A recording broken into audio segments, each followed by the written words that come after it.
Good afternoon, everybody. Welcome to the Innovative Computing Systems presentation on the top 5 cybersecurity issues facing law firms. Today, the presentation will be presented by Kyle Worley. He's a senior engineer here at Innovative Computing Systems.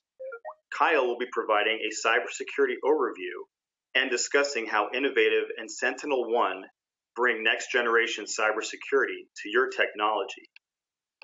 For your information, we will be recording today's session. It will be made available on our website, along with many other presentations. To get there, just click on Resources and then Webinars, and you'll be able to download a copy of today's presentation that you can then share or review at your convenience. We will also be sending out a link with the recording. Before I introduce our primary presenter, let me just take a few seconds to introduce myself and our company. My name is Timothy Sheehan, and I'm the Director of Professional Services here at Innovative Computing Systems. Basically, in a nutshell, I'm responsible for the service arm of the company. That involves the help desk, which is known as TAC, our field engineering and project management teams. We've been in business since 1989. We were started back in 1989 by Michael Kemps. He's our CEO and still an active member of our leadership team today. We're a full-service technology firm. Our most recent uptick in work has been providing solutions for the various hacking and ransomware attacks through our cybersecurity solution partners. So without any further delay, it's my privilege to introduce Kyle Worley to talk to you about cyber. Thanks, Tim. Can everybody hear me okay before I get started? Well, I guess it probably doesn't help that everybody's muted. I'm going to go ahead and say that they can. All right, so welcome everybody. I want to get started. 2015 was a big year for hackers. All across the board in every industry, there were a record number of data breaches last year. I want to spend some time at the beginning of this presentation to review some of those breaches, which will help explain why your firm needs to adopt a layered approach to security if it hasn't already. I'll start with Anthem. Anthem had a huge data breach last year, which amounted to the largest number of records ever stolen from a healthcare organization. It's estimated that 80 million customers were affected by this breach, talking about massive amount of personal information that was stolen, including names, birth dates, social security numbers, medical record numbers, employment information, essentially everything a criminal needs to steal your identity. So the scary thing about this data breach was hackers went undetected for 9 months before the Anthem IT department finally discovered this breach. They saw that one legitimate user account was querying all these internal databases to pull the records. They asked this user, hey, why do you need all this information? User had no idea what they were talking about, and then a forensic investigation started. So they had 9 months of unrestricted access to these databases. The government was hacked last year at the Office of Personnel Management. They had 22 million federal employee personal records stolen during this breach.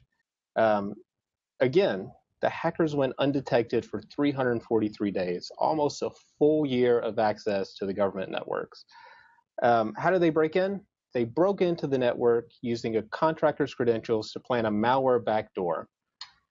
So this brings up an important point that I'll discuss a little later as well. Not only is it really important for you to have a good internal security policy, but you also have to vet your vendors. You have to worry about your vendors. Are they following the same security guidelines that you are? If not, they are making your firm vulnerable to attacks. See on the bottom left, a group called the Hacking Team, which you may not have heard of. Hacking Team is an Italian-based security firm that sells surveillance and hacking tools to government agencies. They were hacked last year and had 400 gigs of internal data and tools stolen and dumped onto the internet. This was not a profit-motivated attack. This was done by hackers who just didn't believe in the company's practices. They didn't want a security firm selling these hacking tools to the government. The breach was purely meant to embarrass the firm and discredit them. So you may ask, how did hackers get into a firm that specializes in hacking? So the hackers were able to access the engineer's PC while I was logged into the network, which gave them full access to all of this data. But how did they get into this engineer's workstation? Shockingly, they got in by exploiting weak passwords. Here we have a security firm selling hacking tools to the government that didn't even enforce internal password policies. And finally, this may be a headline that you've seen recently. Weil, Cravath, Swain, and Moore, and a bunch of other big law firms were targeted by Russian hackers trying to gather intelligence on acquisition deals. This was actually just reported last week where they started disclosing these breaches. This isn't the first attack on big law firms by any means. According to Peter Tyrell, who is the COO of a software security company named Digital Guardian, he stated at least 80% of the big 100 law firms have had some sort of breach. Last year, in Cisco's 2015 security report, they ranked law firms as the 7th most vulnerable industry for attacks. I can't stress this enough. Law firms are a very attractive target for hackers. Just think for a second. Think about all the sensitive data you have on your clients that's stored on your network. Now think about what would happen to your firm, what would happen to your clients if that data was stolen.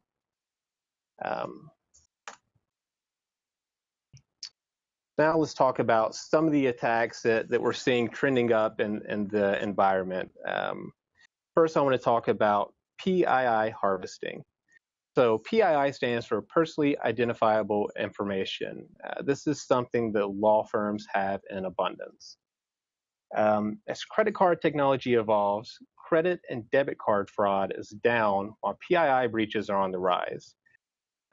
Why are PII breaches on the rise? Why are criminals seeking this information? Quite simply, it's sought after by criminals because it can be used for identity theft, credit, tax, and insurance fraud.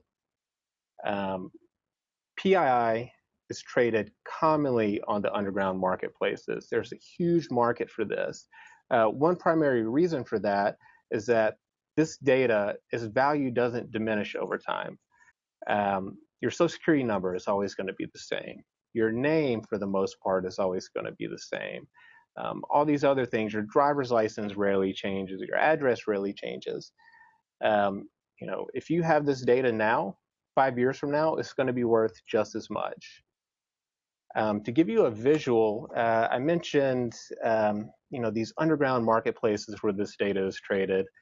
When you first think about one of these underground markets selling illicit goods, you may think of a stereotypical computer guy sitting in front of a computer, with a bunch of zeros and ones flashing across the screen. Something that looks like it's out of the Matrix. The reality is much scarier. The reality is that these marketplaces are highly accessible and follow the same standard retail models as all other websites do, such as eBay or Amazon. Here's a screen grab of the Evolution marketplace. Now, this particular marketplace was shut down by the owners last year. There are many more of them out there right now. You may have heard of Silk Road or Agora or Utopia. There is no shortage of these marketplaces on the web. One thing you'll notice here is that it looks like your standard website, standard bidding website. You've got categories. You can sort by best selling. You can even rate and review the sellers. This is where your data is going to go if you experience a data breach. All this data is being traded using Bitcoin transactions. Bitcoin is a virtual currency that's basically untraceable. The scary part about this is that you don't have to be tech savvy to access these marketplaces. A lot of times when people hear about the deep web or dark web, they think about, you have to be a hacker or some really tech savvy individual to access these marketplaces. You don't. There are hundreds of online guides out there. If you're tech savvy enough to set up a VPN and remote into your work PC, you're tech savvy enough to follow these guides and access a marketplace to, trade credit card numbers, trade PIs, trade. I stole a bunch of documents on a client. I can dump that out there for sale. So I just wanted to bring this up. This is a good visual of, if you experience a breach, more than likely where that data is going to go. Right. Another big threat to law firms, this threat's been around for a long time, phishing attacks. And I'll expand upon more in detail later, but whaling attacks is a really huge threat for 2016 and going forward. Phishing attacks are not a new threat. They've been around forever. The unfortunate part about phishing attacks is that they're still highly effective. What is a phishing attack? A phishing attack attempts to acquire sensitive information such as usernames, passwords, credit card details by masquerading as a trustworthy entity in electronic communication, normally via email or text messages. A general phishing attack is not that effective in the corporate environment nowadays just because it uses a shotgun approach, and most people are savvy enough to recognize a phishing attack. If you open up your personal email folder right now and go to the spam folder, you'll see a ton of these in there. The danger comes from spear attacks and whale attacks. So what is a spear attack? A spear attack is simply occurs when cybercriminals target individual staff members in a specific company. A lot of times we see this where hackers will target a receptionist or an entry-level employee who they believe does not have the security training that their senior counterparts have. This is actually really highly effective. I read one report where FBI study they did, this was a little while ago in 2008, but they sent these attacks to over 2,000 companies. And they had a 20% response rate from using these targeted attacks. That's a huge number. Finally, whaling attacks. This is the one to really be careful about. Whaling attack is also a target attack. They target the C-level executive, partners, upper management, and other individuals of high worth or influence. These attacks are on the rise. Recent FBI study shows that whaling attacks have cost businesses $2 billion over the past 2 years, and they've experienced a 300% increase in 2015 over the previous year. That is a lot of money out there. A lot of people think of whaling attacks, they think that senior management is impervious to this. They're smart enough to not fall for these social engineering tactics. That's simply untrue. Companies spend major cash to protect their networks against malware and viruses. They buy these next-gen firewalls, IPS or IDS systems, but they don't really, for the most part, train their users on basic social engineering, which really makes scams like this so easy to fall for. What is a whaling attack? What's an example of one? A whaling attack is fairly simple. Say I'm a hacker, I see a profitable company, and I'm going to spoof an email from an executive within that company. I'm going to pretend that I'm the CEO.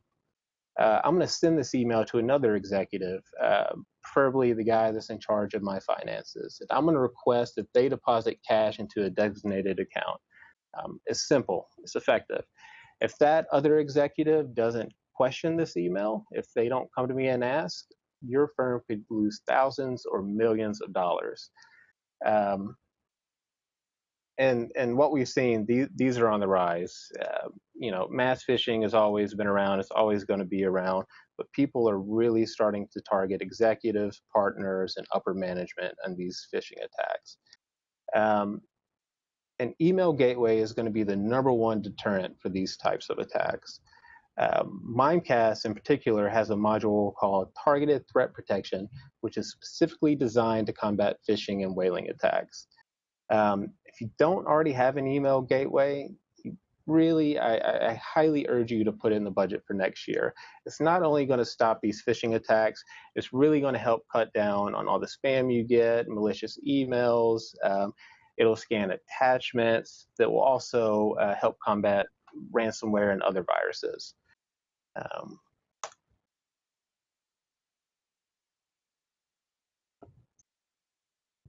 Right, now I want to talk about ransomware. This is probably the biggest threat that worries most law firms. Ransomware has the ability to completely take your law firm down. We've had a bunch of clients get hit with this since it emerged a couple of years ago, and it's always a nightmare. When this goes out on your network and encrypts your file server, everything has to go down. You have to run virus scans on every machine to find the source. You have to restore those servers from backup. That entire time, your firm is losing money. A little bit of history, CryptoLocker emerged in 2013 and really brought ransomware to the forefront. It made over $27 million in its first 3 months alone. It's so effective because they don't ask for a lot for the ransom. Ransomware is typically still very much a commercial attack. Their ideal candidate is, I have a home PC. I have, hundreds, thousands of personal photos on there that I don't back up anywhere else. I encrypt those files. Of course, you're going to pay $300 to get all those family photos back if you don't have backups. I think a trend we're going to see in 2016 and going forward, and one thing that you really have to work out or worry about for your corporation, is that I think we're going to see targeted corporate ransomware attacks. Right now, most of these attacks are drive-by attacks. So the same phishing email you might receive an email with a malicious attachment. Or a lot of times WordPress websites, they're really vulnerable to these. We're seeing a lot of websites that don't get updated regularly, have plugins that are exploitable. And I'm going to go to that website, all of a sudden my machine is infected. There are many imitators that have emerged since 2013. CryptoWall right now is probably the biggest one to worry about. It's on version 4.0. They all basically work the same way. Your machine gets infected. Your infected machine contacts this home base. There's a server over the internet that holds the encryption keys. That server is going to produce the encryption keys, and it's going to give one to the infected PC. It's going to keep the other encryption key on the hacker server. And then the infected PC is going to go about infecting or encrypting every file it can get access to. This is really scary in the corporate environment, because if your workstation has a map drive to a file server and you have full access to everything on that map drive and your antivirus doesn't catch it, all those files are going to get encrypted. When you try to open up one of these encrypted files, you get a message that'll pop up from the hackers that will say, pay us $300, pay us $500 via Bitcoin to this address, and we'll send you the decryption key. It's highly effective. They ask for lower ransoms, but again, I really think 2016, 2017 going forward, they're going to start targeting corporations for this, and the ransom's going to go up. It's so effective because the binaries are continuously re-encoded. There are numerous variants out there of ransomware which make AV largely ineffective. On the next slide, I'll actually give you a demo to show you how easy it is to re-encode a virus. And finally, I want to talk about backups. The number one solution to the ransomware problem are going to be good backups. You can put the latest antivirus out there, next-gen firewalls, etc. Eventually, this is going to hit your firm. It can happen at any time. And when that happens, you've got to make sure that you have good backups. You also have to make sure that you regularly test your backups. One example, I actually had a client that got infected with ransomware on Christmas Day. Antivirus didn't catch it. It had 24 hours to just run rampant through the network. We get contacted the day after Christmas on a Saturday, jump in there, and all of a sudden, a couple terabytes worth of data are already encrypted. So that entire holiday weekend, we're restoring their servers from backups. Luckily for this client, they have a good backup system, and we do test those backups regularly. But you don't ever want to be in a situation where this hits your firm and you go to mount your backups and you find, oh crap, the last backup we have that's good is from 30 days ago. That's going to be a disaster.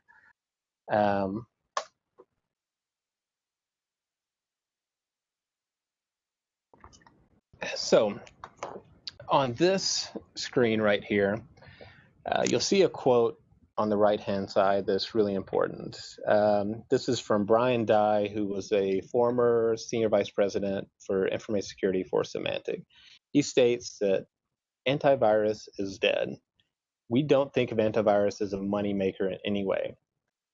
It's a really important quote because Symantec, even today, is a market leader in antivirus technologies.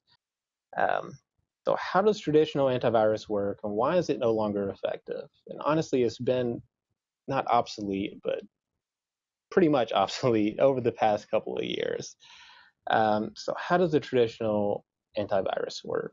Well, a traditional AV uses static signature detection to detect malicious threats. So how do they generate these static signatures? I'll show you here. On my desktop, I have a malware sample of CryptoWall. And this website here is just a free hash generator. There are many of them out there. And what I will do, I'm going to drag this malware sample over here.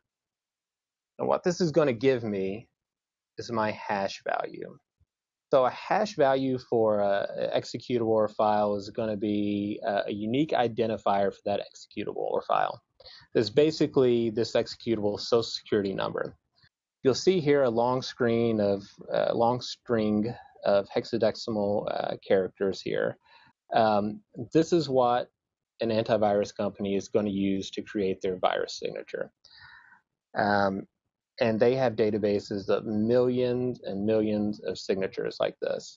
So why is this not effective? So if I try to run this virus right now on my network, my antivirus should catch it right away, block it, and protect my network, because this is a known malware sample.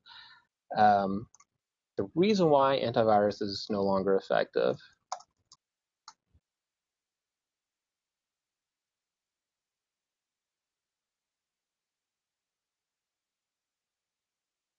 is that it's extremely easy to re-encode and repackage viruses. So what did I do here? I opened up command line, I browsed to my desktop, and I added the line 1, 2, 3, 4, 5 to this virus sample. So this does absolutely nothing. The virus is going to work the exact same way. This is just one line of benign code. But the important thing to see here is that we see that originally the hash value, the social security number for this executable is B633. If I drag this back over now, you'll see that the hash value has changed. So to any antivirus vendor, this is a brand new malware sample. So it doesn't have a signature to combat this. So if I wanted to, I could execute this on my network and let it run rampant. It could be, hours or days before the sample gets to ESET or Symantec, and they create a signature to block this. And it's just that easy. AV-Test receives 75,000 new malware samples a day, which means that for an antivirus company to stay current, they would have to create 75,000 new signatures every day to combat all of the current threats. This is not a sustainable model, and it's one of the reasons why your firm gets infected with ransomware or virus. Your first question is, why didn't ESET catch this? Why didn't Viper catch this? Well, this is why. It's just there's too much out there for a static signature-based antivirus to be effective. So what is the solution for that? In comes SentinelOne. SentinelOne is the first and only AV-Test certified enterprise antivirus replacement. What does that mean? So a traditional antivirus is signature-based, as we just discussed. SentinelOne is behavior-based. SentinelOne doesn't care if there's a signature for it. A short summary is you install SentinelOne on your system, it hooks into the kernel, it monitors every process, every file on that system. If you try to run an executable and it displays malware type behavior, it's going to block it. It doesn't matter if it has a signature for that piece of malware already. This makes it a much more effective product than your traditional AV system. And quite honestly, I think over the next couple of years, we're going to see traditional AV phase out, SentinelOne and the competitors that eventually emerge. This is really going to be the trend for AV going forward. It's not going to be a traditional static-based signature detection. It's going to be behavior-based. So not only is it more effective, but the big seller for SentinelOne, it includes a rollback feature, which is really helpful for ransomware. And I'll show you a quick demo. This isn't a SentinelOne webinar, so we're not going to go too in-depth, but at the end of this presentation, there's going to be some contact info. So if you want to do a proof of concept or anything, just let us know, and we can actually show you how this would work in your environment. But right here, we have our internal proof of concept environment. Last night, I took one of our contained test machines and introduced some malware to it. And here we are at the SentinelOne dashboard. You can see we have one machine that has the agent installed, and we have 4 threats detected.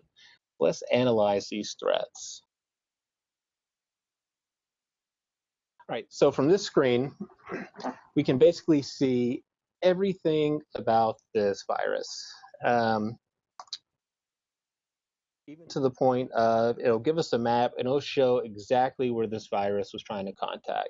You know, if you download Adobe from some sketchy website, you run it, and all of a sudden Adobe starts or that executable starts reaching out to China or Russia, SentinelOne is going to block it. There's no reason for that program to reach out to another country. We actually have attack overview here where it lists all the events that happened during this attack, and it will rank them by severity. You'll see that 32 files were either created or modified. 2 processes were created. It's shown on the network once. There's a storyline here. There's a lot of forensic capabilities with this product. I can go here and I see exactly what happened. So explorer.exe created this executable, and then this executable modified these processes, etc. The thing I really wanted to show you here, I mentioned the rollback process, is that it lists every file that is touched. So for instance, this malware right here created all these files, deleted, modified all these files. All these are logged into the portal. So if this was ransomware, and instead of, say, we have 32 files here, it encrypted, 1,000 files. All we have to do is go up here and hit rollback. So that example I gave you for the client over Christmas, where we spent all weekend restoring their servers from backups, if they had SentinelOne, that restore process, instead of taking hours, would have taken minutes using this rollback feature. And all it does, it utilizes the Windows snapshot service, and it just rolls back all the changes this malware caused. But again, if you have any other questions, SentinelOne is a really in-depth product. We'll have the contact information at the end, and we can schedule a live demo or give you a little more information about it. But yeah, SentinelOne, there's not a magic bullet for ransomware, but I think this is the closest thing to a magic bullet that we're going to get. Not only is it more effective than traditional antivirus to protect you against ransomware, but if you do get infected with ransomware, it makes the restore process so much easier. No more mounting from backups. It's just a simple one click, all the changes are reverted, and you go.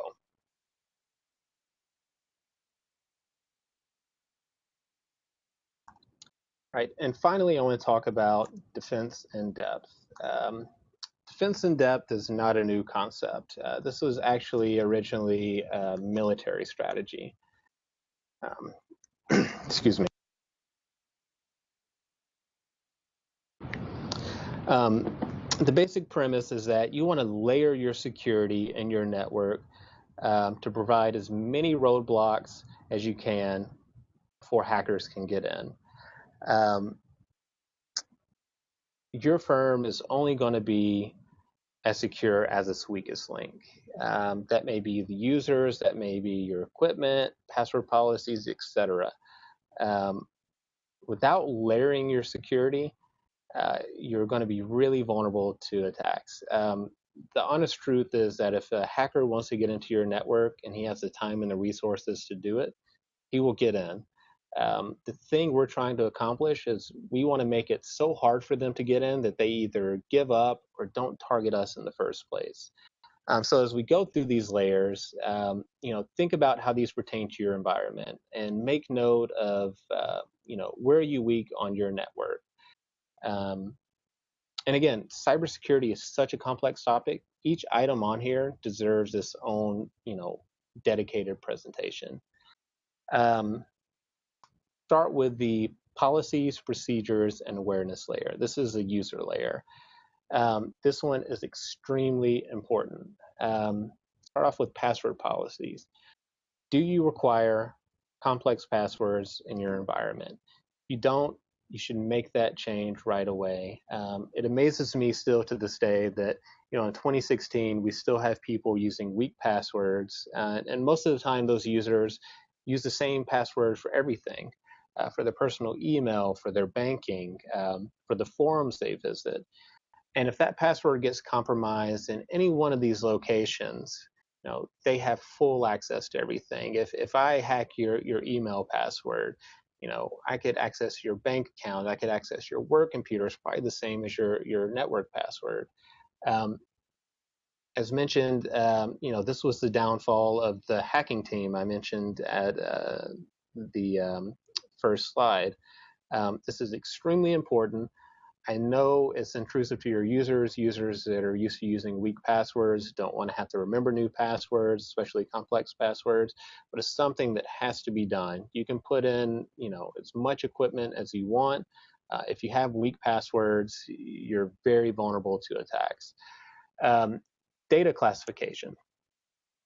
Do you know where the sensitive data is located on your network? Do you classify this data? Do you know who has access to it?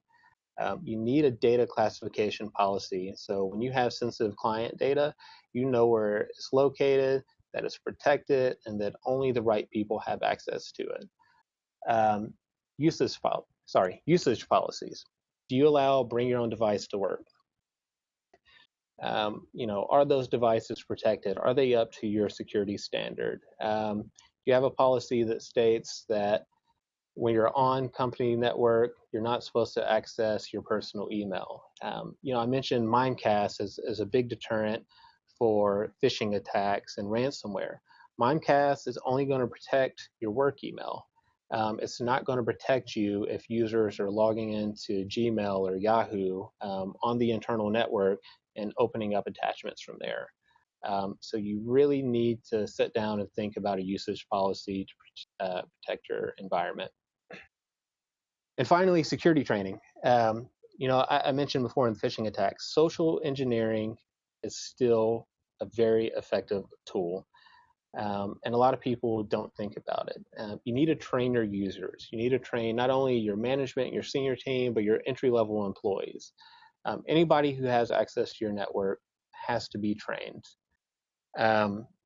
Physical layer, don't have to go over all this, but what you need to know about the physical layer is where is your servers located, and are they secure? The easiest way to, as an outside person, if I can social engineer my way into your environment, say for instance, I can't break through your firewalls, I can't break through your external network easily.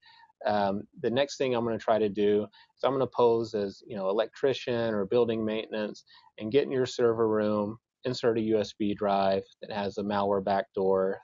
For instance, it's that federal government example from the first slide. And now all of a sudden, I broke all your defenses and I'm in your internal network. Make sure only the right people can get into your server room, and make sure there are cameras, locks, everything to protect that room if it's not in a data center. The perimeter layer. This is where your firewalls come into place. Your access control list, configured routers, your email gateways such as Mimecast or GFI. This is to protect your internal network from the external network. To protect the internal network from the outside world.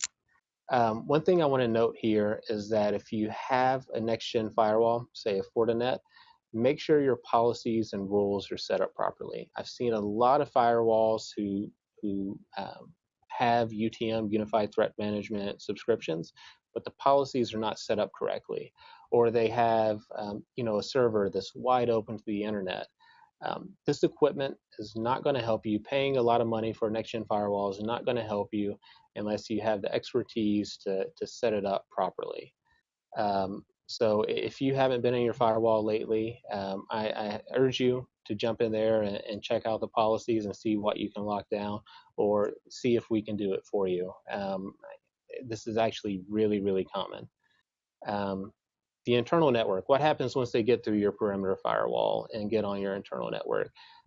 Is your network segmented? Do you have any sort of intrusion detection system set up? For instance, the case study about Anthem, where the hackers got into the network for 9 months and were undetected. If they had some sort of IDS system set up, that should have been detected. It shouldn't have taken 9 months for them to figure out that people are stealing data off their internal network. The host layer, this is the computer layer. You want to harden your desktops. I know a lot of us, we turn off the Windows firewall or turn off UAC control, user account control, because it's annoying to us as an end user. These are built-in free tools by Windows that protect your environment. Windows Firewall, for instance, its main benefit is that if you get infected on the internal network, say somebody plugs in a infected USB drive into a computer, that's going to help limit where that virus can spread to. Patch management. Do you have WSUS on your environment? Are your workstations up to date on patches? It's also very, very important that you keep to a routine patch schedule. Multi-factor authentication. This is a big one. This really helps with the password issue.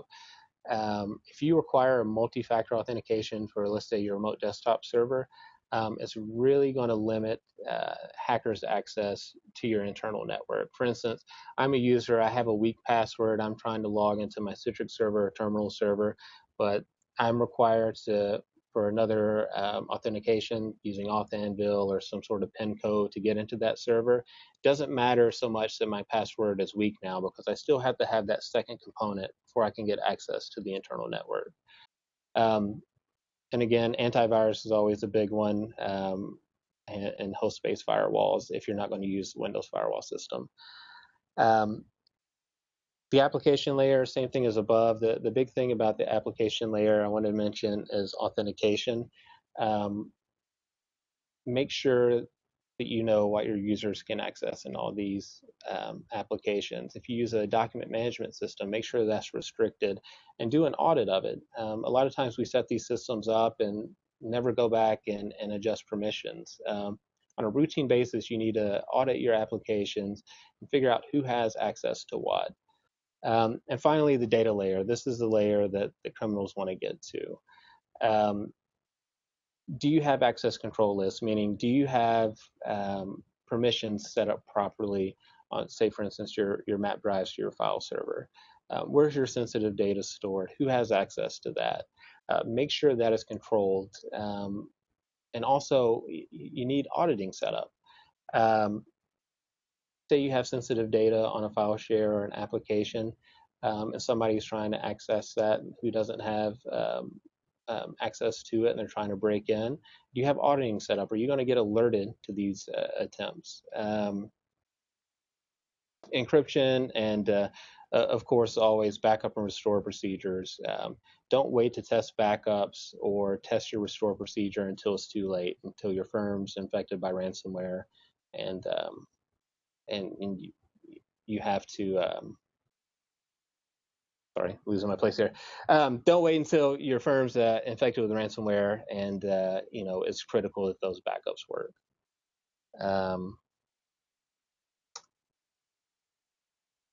Yeah, and I ran through that a little faster than I thought I would. Yeah, if you guys have any questions, I'd be happy to answer them. I know it's a lot of material, especially that last slide. I kind of mostly gave a high-level overview of that last slide just because there's so many layers to protecting your network. But if you have any questions on anything particular, you can ask them now, or you can email me directly, and I would be happy to answer those for you.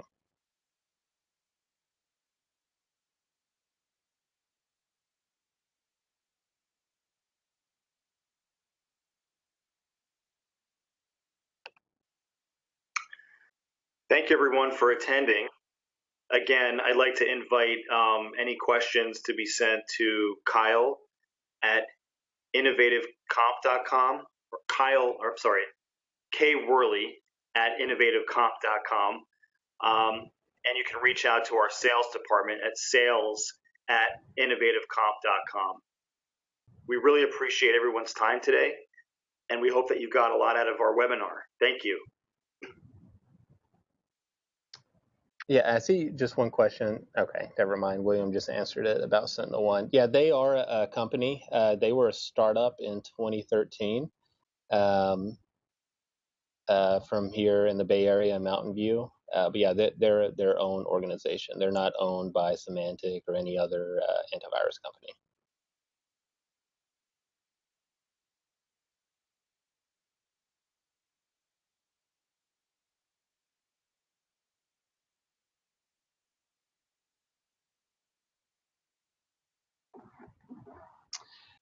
And Bob, I see your question about do you use SentinelOne with ESET or instead of ESET. So SentinelOne offers two products. They have one that's called EDR, which is endpoint detection something, and one is called EPP, which is a full AV replacement. In general, we suggest to run SentinelOne instead of ESET. You can run it to supplement your existing antivirus, but we find that it's much better to just run it and have it take over for everything. But yeah, you can run them side by side if you're comfortable with ESET and want to stay with ESET as well. And Diane, for small firms, I'm guessing this is in regards to antivirus, still suggest SentinelOne. The important thing with SentinelOne, I've had some requests where they only want to put it on their servers and then leave their existing AV on their laptops. That's not a secure solution. You want all endpoints protected with this product. For instance, when I brought up ransomware, if your workstation gets infected with CryptoLocker and you have a map drive to your file server, even though your file server is protected with SentinelOne, the virus is actually running on that laptop. So it's still going to try to encrypt network resources. So even for small firms, 5 users or less, SentinelOne is still a great option. And everything is cloud hosted, so the portal's in the cloud. There's nothing on-prem to put on there. And the annual fee is very comparable to ESET or Symantec or your traditional AV products.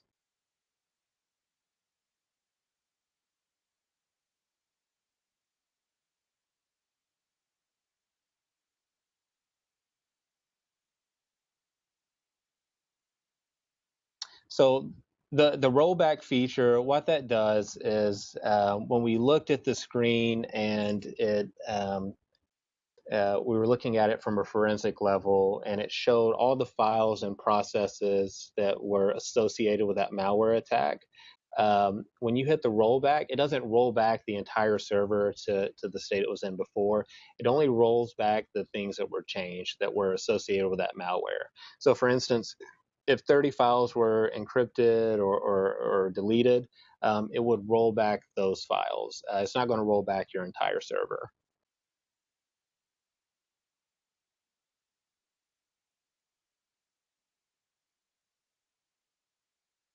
So I don't know if there's a website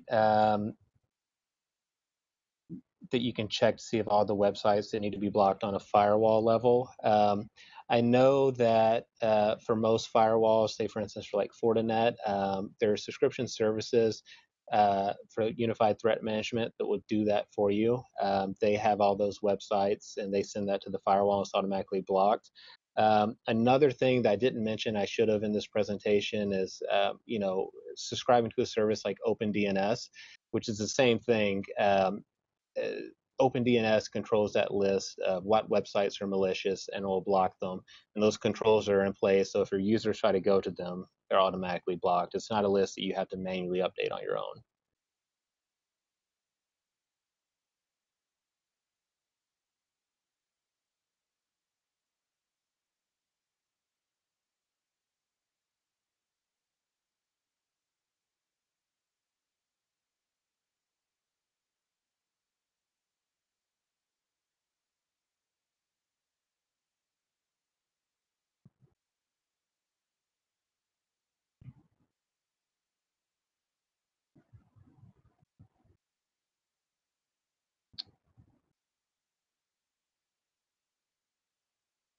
Right, great. Well, I think that seems to be about it for the questions for right now.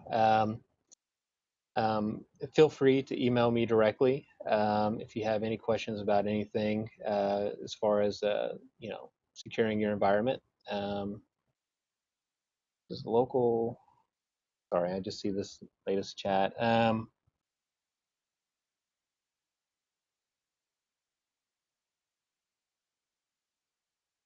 Yeah, I mean, if you were going to encrypt all your files in the first place, it may protect. I'm honestly not sure. I know that if your files are on an encrypted volume and you still have access to that volume, your files are still at risk. I'm not sure if you encrypt the files themselves, how that would react with ransomware.